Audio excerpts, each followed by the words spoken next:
everyone, this is Henry. I'm Boris. And this is the P4... this is my channel, so...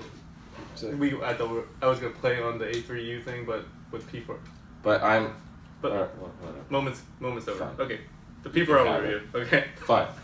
Anyway, we're live from TFcon Canada 2017, and we're sitting with this baby of a figure here. What's up, this buddy? This is Fans Toys. What is it now? Terminus Giganticus? Or they changed the name once? Giganticus, Abominus. I don't... Yeah, you're right. They have changed it a couple times. Yeah. It was like an Aegis something. Yeah. Anyway, he's Fans something. Toys Omega Supreme, as you can see, and he's a beefy little guy. He's almost as big as my 2-year-old. Yeah, he is. You could probably sleep in bed with him. It's, that's how I did last night. Yeah, exactly. So tell me a little bit about this guy, Boris. So yeah, he's mega huge. He comes in at 2 parts, right? Part A and Part B. Yeah.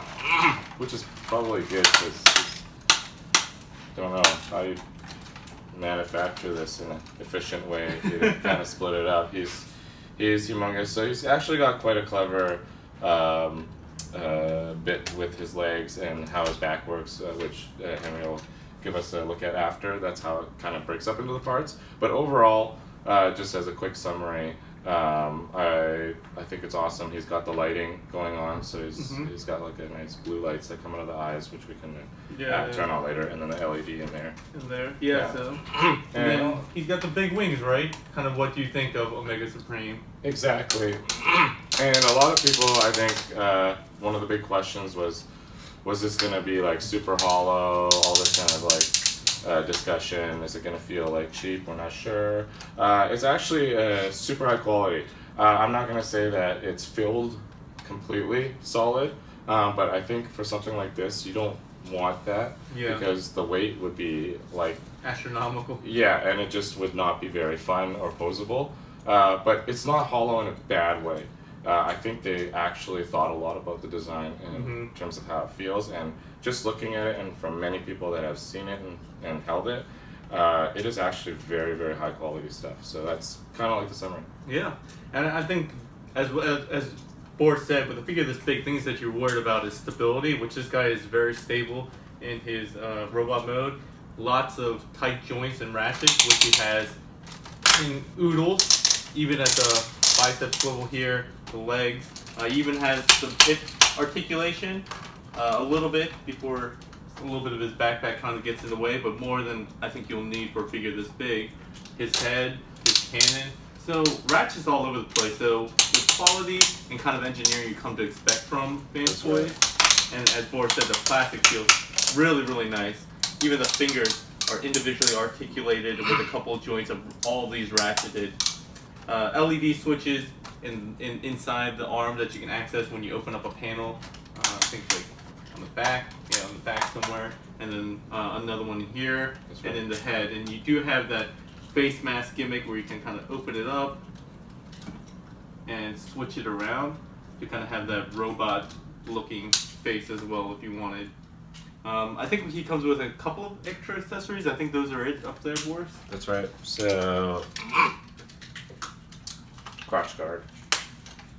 Because you always want to protect your robot crotch. Yes, that's right. You don't want to hurt him there. And, of course, an alternate solid colored plate. What is that homage again? I have no idea. Yeah, me neither. But somebody out there is going to be like, hey, I definitely don't need a translucent chest. Yeah. I actually kind of like the solid. It does really contrast nicely. Yeah, especially with the additional solid crotch plate and just a little bit of the translucent in the top part of the chest. I think it's a good separation. Yeah, agreed. As far as how it all kind of separates, we're not going to show you all of that, but basically the backpack, the wings come off the backpack. This part here is almost like his jetpack will come off along with his arms. And as you would expect with every other Omega Supreme out in the world, the arms come off and connect together to form the rocket. The legs themselves are really clever in that they split forward and backwards. And then the thigh pieces hide inside the lower legs when you kind of splay them open into making part of the track for the tank. That's right. And then it does have this little bit of a swivel in the leg as well, the thigh. Yeah, the way they engineered it is really interesting. I'm a little concerned about it just because the way it splits, there's actually 2 separate knee joints in here. So you have to be a little bit mindful because you want to make sure that they're both ratcheting at the same click to get the robot mode knees in place without having them twisted or something like that. But overall, I'm very impressed with the engineering. It's not too complicated to transform, but it has a lot of fun stuff going on. Like, it's not just, you know, him laying down and pulling the head back. There's actually a lot of transformation here.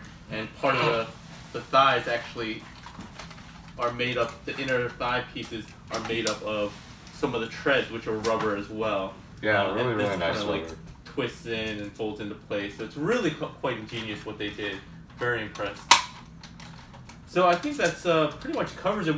What's the price point on this, Boris? Do you know? And when's the release date? They've changed the price point. It's actually much lower now. I've actually forgotten. It's they've changed it to so low. So I think it's around like a couple $100. Part A is $199.99. So Part A apparently is $199.99 US. I'm being schooled by everyone here.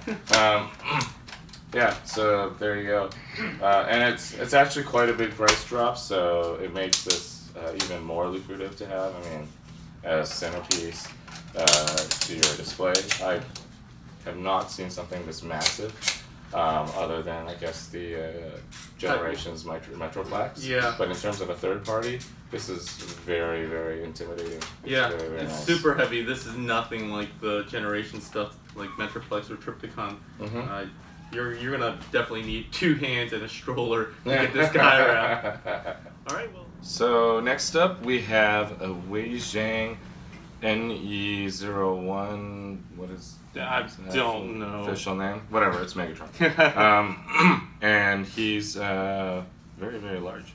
Yeah. So this is kind of a masterpiece style figure, but in their scale of their MPP-10, that was their oversized masterpiece MP10 figure, which was super popular and really well done, really well priced. So everyone's excited to have an oversized Megatron, and we thought we were probably just going to get a, you know, oversized official Megatron, but we got this instead, which is surprising because it's way different. Yeah, they actually altered and did a lot of their design aesthetics in general. So I wouldn't even say that it's an oversized. This is almost like their own thing at this point. I mean, the biggest telling thing is the legs and the kind of lower body proportion to the chest. Immediately you notice right away that is very different from that. You know, otherwise, I mean, I think it's kind of in the spirit of, but they've done a lot of clever things, such as the accessories as well, with the bird turning into the yeah, like muzzle. a small like suppressor tip thing. So you have a little laser beak here, which is also articulated, has a little head camera. Interesting that they did that, because you usually associate laser beak with Soundwave and a cassette, but really interesting take. So when I first looked at this, I was kind of confused because it looked like, you know, part of it was, you know, from certain MP styles, like X-Transbot's Megatron that came out first has some hints of that kind of design in here. Then you see a lot of this stuff, which are the alternate faces, which are clearly, even the engineering of how to replace it is clearly from the official. And then the legs. The legs, I can't tell that they took anything from anywhere. It looks all original. Exactly. And it looks really nice. From what I can tell, they have some expanding thighs, spring-loaded thighs, to keep the thicker legs that have always been a troublesome point for the engineering for Megatron. Not to have like those skinny stick toothpick legs. And they've done a really good job. So I'm pretty excited. I'm wondering if they're going to do... oh yeah, it does. So they even have the feature of the expanding and collapsing cannon for the scope between robot and alt mode. I'm pretty excited because Wei Jiang has pretty much done the MP line a solid by oversizing it. Some people like the larger scale figures, and the fact that they're doing more original stuff, not just this, is pretty exciting. I think they had some reveals at the third party panel this time, which people are like, are they really third party? Totally. Yeah, I agree. I'm glad they kind of started to go in this direction. It then shows that they actually have a lot more depth to their production than just oversizing. Yeah, we'd like to show you a little bit more, but this is a sample, obviously, and so it's still loose in places and not really ready to transform. So hopefully maybe at TFcon DC we'll have a closer to final or final version at that point. Yeah, that's right, 'cause there's still no colored samples that we know of. You can probably see we did have a new photo of it. Magically over my face. Yeah, magically over the face. And that's kind of the newest take, but it's really just some more design aesthetic changes. So I mean, I can't wait to see the coloring. All right, fantastic. Well, I just noticed this P38 on the side. Was he originally P38? P36? P38. Oh, it was MP36, but it's P38. That's right. Okay, great. And all right, so let's move on to our next and final figure. That's right. All right, so last but not least, we have a new figure from Maketoys, right? And this is something new and interesting in terms of not being part of their kind of G1 line. This is their version of Starscream from Galaxy Force. Yeah. It's an interesting kind of direction in general. I don't think any of the third parties have kind of tackled anything from this line. So it's interesting to see them go in this direction. I personally liked Galaxy Force. I love the Prime. I loved a lot of the figures from there. I think there's a lot of room for improvement in the line of toys. And I think this was kind of their first attempt at that. So, for a non-Galaxy Force like noob like me, kind of explain what the kind of key features are. I see this weird little key notchy thing, you know, educate me. Yeah, so that was one of the big things about Galaxy Force was this cyber key kind of idea. It kind of went on for a very, very long time. And essentially the cyber key was meant to activate certain weapons.